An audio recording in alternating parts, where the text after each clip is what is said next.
ketika Kara hendak menolak Frank masuk dengan tergesa-gesa, ia tidak punya pilihan selain mengiyakan dan mengakhiri panggilan. "Kara, cepatlah kemari," perintah Frank sembari menyudutkan pakaian dalam lemari ke satu sisi. Melihat kegelisahan pria itu, Kara mengerutkan alis. "Ada apa?" Tiba-tiba Frank menariknya agar berjalan lebih cepat. "Kakekku datang. Dia sudah memasuki gerbang utama. Aku sedang tak ingin berdebat dengannya. Kita lebih baik menghindar." Jantung Kara sontak berdegup kencang, matanya ikut melebar. "Menghindar kemana?" Tanpa terduga, Frank menariknya masuk ke dalam lemari. "Apakah ini pintu rahasia?" bisik Kara sembari memperhatikan bilik kecil yang gelap itu. Lebarnya hanya cukup untuk mereka bergerak sedikit. Dari balik tubuh Kara, Frank sibuk mengembalikan pakaian ke posisi semula. Ia tidak sempat menjawab. Setelah pakaian kembali tertata, ia memutar pundak sekretarisnya itu. "Berbaliklah." Sedetik kemudian sebuah papan muncul di balik punggung Kara, menutupi lemari dengan sempurna. Lampu kecil yang redup pun menyala, menyoroti posisi mereka yang saling menghadap dan hanya terpisah beberapa inci saja. "Kita bersembunyi di sini?" tanya Kara panik. "Shh, matikan ponselmu." Meski matanya masih terbelalak, Kara tetap menjalankan perintah. Ia mematikan ponsel lalu menyimpannya ke dalam tas yang tergantung di pundak. Tak lama setelah itu, bunyi berisik mulai terdengar dari luar. "Frank Harper!" Itu suara Rowan. Ia terdengar sangat marah. Kara tanpa sadar bergidik. Frank spontan mengelus punggungnya, mencoba untuk menenangkan, akan tetapi tangannya malah ditepis. "Jangan sentuh aku," kata gadis itu tanpa suara dengan tampang galak. "Oke," tekan Frank lewat mulutnya. "Kalian!" Suara Rowan membuat Kara kembali tegak. "Cepat geledah tempat ini. Aku yakin cucuku itu sedang bersembunyi di suatu tempat. Pasti ada pintu rahasia di rumah ini." Kara menatap Frank dengan raut cemas, namun pria di hadapannya itu tampak santai. Ia pun menyetak baju Frank. "Shh." Melihat gadis itu melambaikan tangan, sang CEO pun menyodorkan telinga. "Sampai kapan kita harus bersembunyi di sini?" Frank menempelkan pipinya di pelipis Kara. "Sampai kakekku pergi. Mereka butuh setidaknya 30 menit untuk menggeledah seluruh mansion. Bersabarlah." "Tapi di sini terlalu sempit. Bagaimana kalau kita kehabisan oksigen?" "Ini dirancang untuk diriku sendiri. Siapa sangka kalau aku bisa mengajakmu ke sini." "Bagaimana kalau kita tertangkap basah dengan bersembunyi darinya? Masalah bisa bertambah runyam. Kenapa tidak kita hadapi saja kakekmu?" Frank menatap mata Kara sejenak lalu menggeleng. "Kakekku tidak bisa berbuat banyak saat berada di kantor. Tapi di rumahku, dia bisa melakukan apa saja. Tidak ada banyak mata ataupun telinga yang perlu diwaspadai. Dia tidak akan menyuruh Sean untuk menamparmu saja." Kara menelan ludah, rautnya berubah ngeri. "Dia bisa membunuhku." Frank menegakkan badan dan mengangguk. Kerut cemas pun terukir pada kening sang gadis. "Gawat, bagaimana nasib si kembar kalau sampai aku mati sekarang? Mereka masih terlalu kecil." Sambil mengepalkan tangan, Kara bertekad untuk tidak bersuara. Frank pun hanya berdiri diam di hadapannya. Malangnya baru 25 menit berlalu, kaki Kara mulai kaku, lututnya sesekali menekuk sendiri. Ia memang sanggup berdiri lama saat menjadi SPG, namun di dalam ruang sesempit itu tekanannya berlipat ganda. "Kau lelah," bisik Frank seraya menaikkan alis. Kara menggembungkan pipi, tanpa perlu mengangguk pun jawaban sudah terlukis jelas pada kedua alisnya yang kusut. Merasa iba, Frank pun merengkuh pinggang sang gadis. "Bersandarlah padaku, kau tidak akan terlalu lelah." Akan tetapi Kara malah menepuk pundaknya dan kembali menjaga jarak. Tanpa sengaja ia membentur papan di balik punggungnya. Seketika mereka saling menatap. Lewat gerak kepalanya, Frank mengomeli sang sekretaris untuk diam. "Lapor Tuan Besar, Tuan Muda tidak kami temukan dimanapun." Kara terbelalak, ternyata Rowan sejak tadi menunggu di kamar. Pantas saja Frank tidak banyak bergerak dan udara tetap terasa mencekam. Sekarang ia hanya bisa berharap kalau bunyi benturan tadi tidak tertangkap oleh telinga si pria tua. "Geledah kamar ini, cari setiap tombol atau tuas rahasia. Mereka pasti bersembunyi di balik lemari itu. Aku mendengar sesuatu dari dalam sana." Kara sontak menggigit bibir dan mendongak. Frank ternyata sedang melotot ke arahnya. "Bagaimana ini?" ucap Kara tanpa suara. Frank pun menarik pinggang sang sekretaris dan menyandarkan kepala gadis itu di pundaknya. Kara tidak melawan, ia tidak ingin menimbulkan suara lagi. Jarak di antara mereka sudah bukan masalah besar baginya. Merasakan kehangatan Kara di tubuhnya, perasaan Frank mendadak berubah damai. Pikirannya lapang dan degup jantungnya melandai. Saat gadis itu mencengkeram bajunya, ia bahkan tersenyum kecil. Tiba-tiba seseorang mengetuk papan pembatas. Kara spontan gemetar, ia tanpa sadar menekan tubuhnya ke arah Frank. Bibir pria itu tidak bisa lagi melengkung lebih lebar. Ia seakan lupa kalau mereka masih berada di bawah ancaman. "Tidak ada tuas ataupun tombol rahasia, Tuan," seru seorang pengawal. Kara yang semula menahan nafas langsung mendesah lega, namun kemudian suara Rowan terdengar lagi. "Apa kalian punya bor? Lubangi saja papan lemari itu."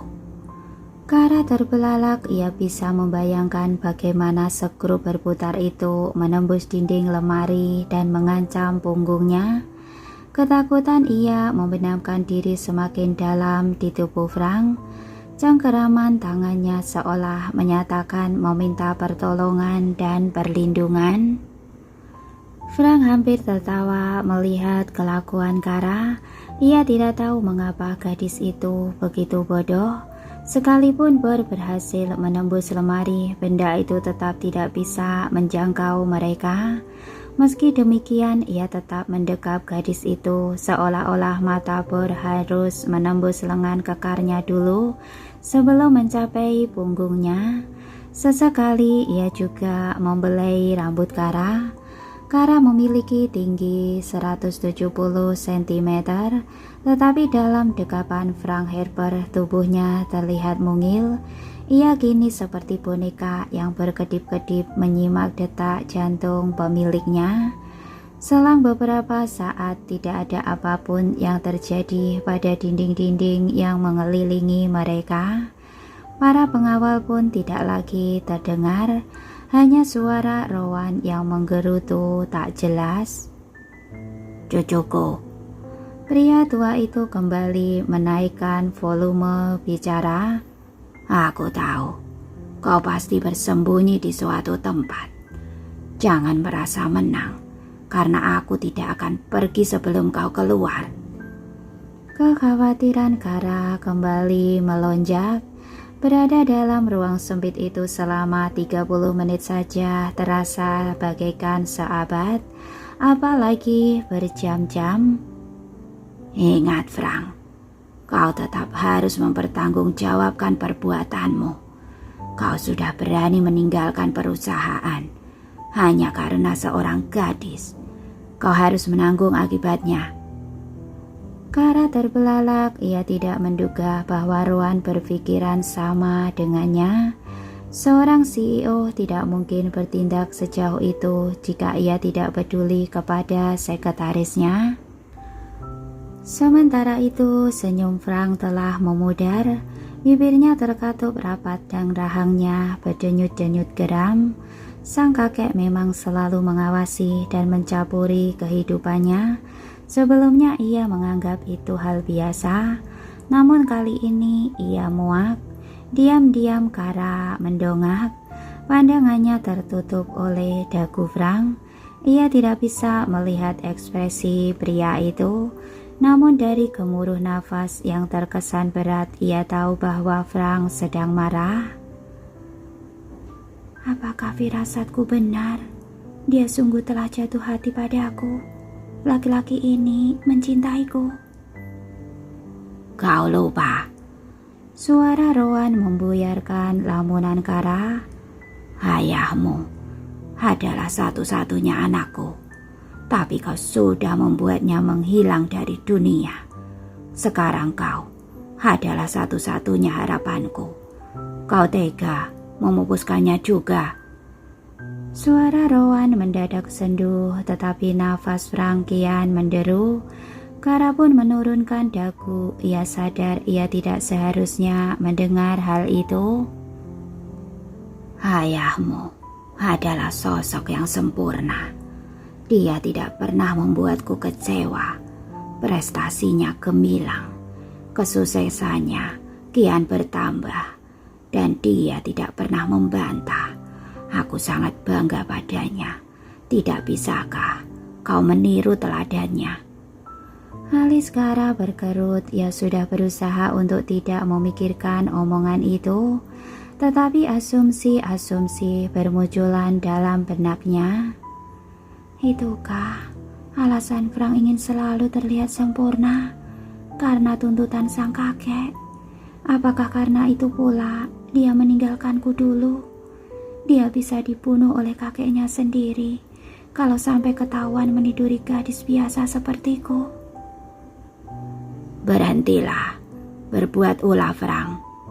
Jangan kau rusak masa depanmu hanya karena seorang wanita. Sekretaris itu memang cantik, tapi kau sudah punya Isabella. Untuk apa kau membelanya dan mengorbankan perusahaan? Ingat, nasib jutaan orang berada di tanganmu. Kara menarik nafas berat. Ia tidak pernah tahu bahwa dirinya bisa membawa ancaman yang begitu besar bagi banyak orang. Jika skandal 4 tahun lalu terungkap, Xavier Group memang akan goyah. Pecatlah gadis itu dan buang dia jauh-jauh dari hidupmu. Fokus saja pada perusahaan dan pernikahanmu. Isabella sebentar lagi akan kembali. Kau tidak akan kesepian lagi. Dia akan menjadi pendamping yang baik. Dan setelah pernikahan kalian bulan depan, aku mengharapkan kehadiran seorang cicit. Kara menggigit bibir. Ia kini mengerti sisi lain dari kemalangan yang dialaminya. Di balik ketidakadilan yang menimpanya itu, jutaan orang bisa melanjutkan kehidupan yang sejahtera. Dalam sekejap tangannya tidak lagi menggenggam baju Frank. Ia sadar bahwa pria yang bersamanya itu sudah memiliki tunangan dan akan segera menikah. Mungkin itu juga alasan Frank membuangnya. Meskipun Frank adalah ayah dari anak-anaknya, mereka tidak memiliki hubungan apa-apa selain bos dan anak buah. Takdir telah mempermainkan mereka dan sekarang adalah waktunya untuk saling melepas. Akan tetapi Frank sama sekali tidak melonggarkan dekapan. Lengannya tetap melingkar erat dan pipinya enggan berpaling dari puncak kepala Kara.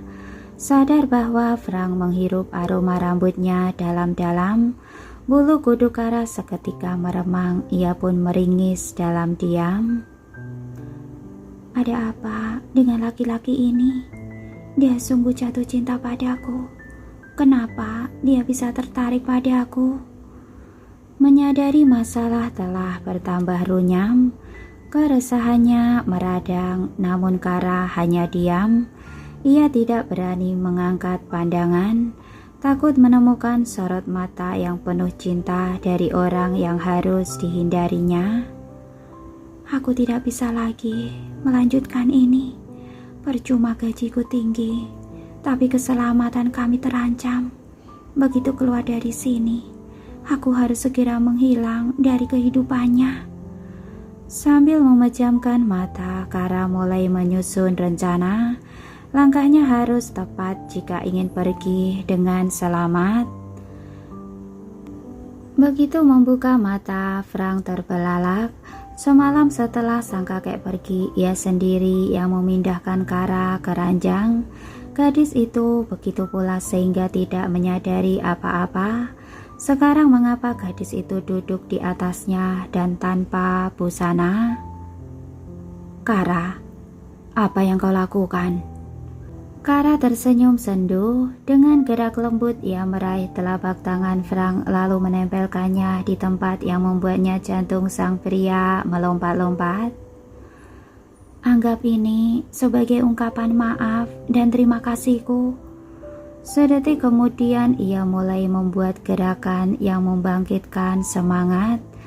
Frank tak mungkin menolak, ia mendesah gembira dan membiarkan Kara membangunkan nalurinya. Ada banyak cara untuk menyampaikan terima kasih. Kenapa kamu milih cara ini? Kau yakin tidak akan menyesal? Selidik Frank dengan suara serak. Sekali lagi Kara menunjukkan senyum sendunya. Nikmati saja Tuan, aku belum tentu melakukan ini untuk kedua kalinya. Sedetik kemudian ia mengangkat badannya sedikit dan memberikan akses kepada sang pria. Ketika ia kembali duduk, erangan Frank resmi membakar suasana. Kara. Frank tertawa kecil, darahnya telah berdesir semakin cepat. Udara pun memanas, tangannya tidak lagi mengikuti panduan sang wanita, melainkan bergerak sesuka hatinya menelusuri setiap lekuk yang menggugah jiwa. Kau yakin kita tidak akan melakukan ini untuk kedua kalinya? Bagaimana kalau aku mau terus mengulanginya?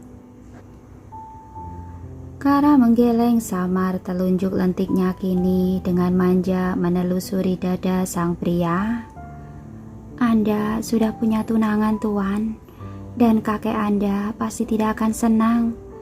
Sedetik kemudian gadis itu membungkuk dan menggigit telinga sang CEO dengan bibir. Karena itu, nikmatilah. Aku tidak akan bermurah hati lagi di lain waktu. Ini mungkin saja menjadi momen terakhir kita berdua. Dalam sekejap keceriaan Frank pudar.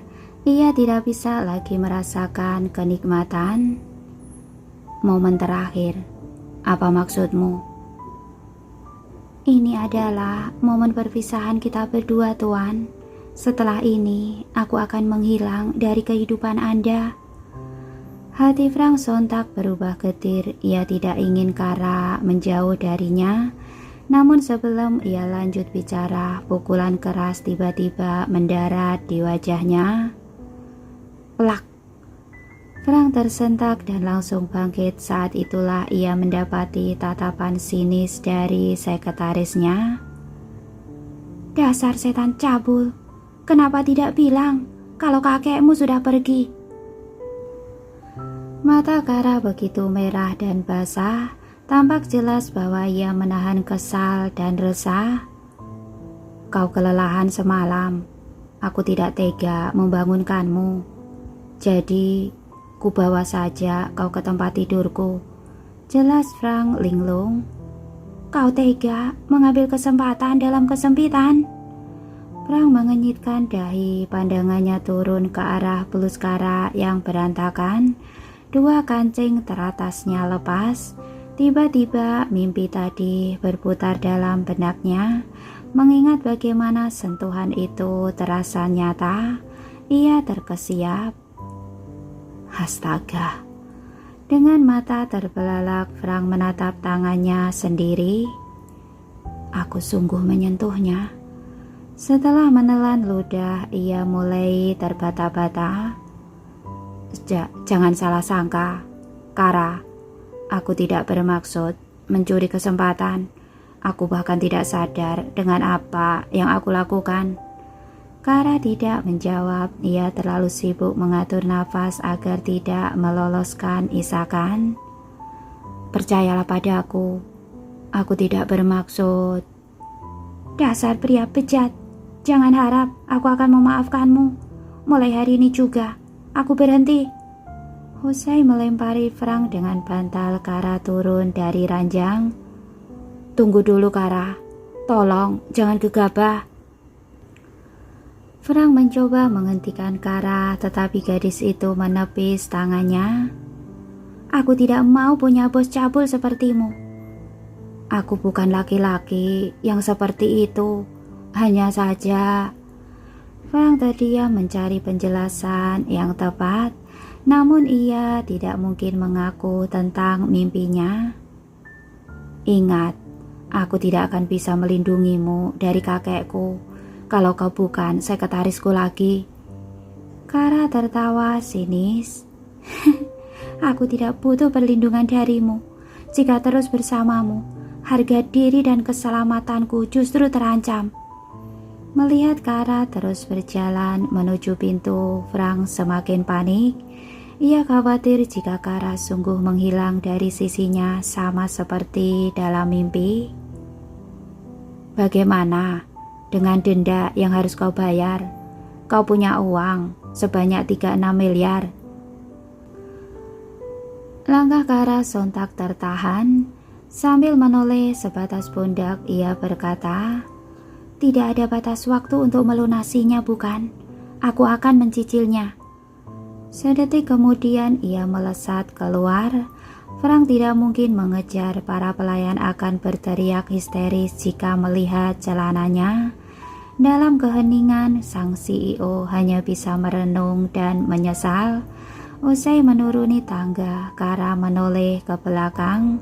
Tangannya tidak lagi terkepal erat, tatapannya begitu sendu melayang di tengah udara.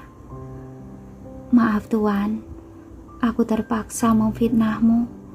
Hanya dengan cara ini, aku punya alasan untuk menjauh. Setelah merapikan blus yang ia kacaukan sendiri, Kara melangkah pergi. Sebentar lagi jam makan siang tiba, tetapi Kara belum juga terlihat. Frank semakin gusar. Sesekali ia menatap keluar jendela. Sesekali ia menatap jemari yang dikiranya telah bertindak di luar kendali. Mimpiku memang selalu buruk dan aneh. Tetapi kenapa aku bisa mendapat mimpi semacam itu tadi pagi? Sesalnya sebelum mengepalkan jari. Kalau saja aku tidak menyentuhnya sembarangan, dia tidak mungkin pergi. Tiba-tiba seseorang mengetuk pintu. Mendengar bunyi itu, Frank spontan beranjak dari kursi. Matanya berbinar, ia mengira Kara telah melewati jendela saat dirinya melamun. Namun begitu pintu terbuka, wajahnya langsung berubah masam. Jeremy. Mendengar kekecewaan tuannya, pria yang menenteng sebuah paperback itu menaikkan alis. Ada apa Tuan? Apakah Anda tidak mengharapkan saya kembali? Sambil mengembuskan nafas panjang, Frank menjatuhkan tubuhnya ke kursi. Energinya seolah hilang bersama harapan. Kenapa kau kembali? Bukankah aku memberimu kesempatan untuk cuti? Selidiknya terdengar seperti gerutuan. Saya sudah mengunjungi panti, ini oleh-oleh dari mereka. Jeremy meletakkan tas di atas meja, Frank memandanginya tanpa semangat. Jadi, apa yang terjadi? Saya dengar Tuan Besar menggeledah rumah Anda semalam. Kabarnya mereka menemukan jejak Kara di sana. Tampang Frank semakin mayun, kebersamaannya dengan Kara masih terlukis jelas. Di dalam ruang rahasia itu mereka begitu rapat, namun kini gadis itu telah menghilang dari radarnya. Ia bahkan belum sempat menyerahkan coklat yang terpaksa disimpan di kulkas pantry. Kara ketakutan menghadapi kakek. Dia bersikeras ingin mengundurkan diri. Jeremy terdiam sejenak, ia seperti mempertimbangkan sesuatu. Lalu, apakah Anda menyetujuinya? Kerut alis Frank bertambah dalam. Tentu saja tidak. Aku sudah bertekad untuk memberinya pelajaran selama 3 bulan. Ini bahkan belum 2 minggu. Perempuan itu belum pulih lepas dariku. Tanpa terduga, Jeremy ikut menaikkan alis. Melihat ekspresi langka dari asisten pribadinya itu, kepala Frank berubah miring. Ada apa? Tiba-tiba saja tatapan Jeremy meredup. Getarannya membuat sang CEO semakin bertanya-tanya. Apakah kau menyimpan sesuatu?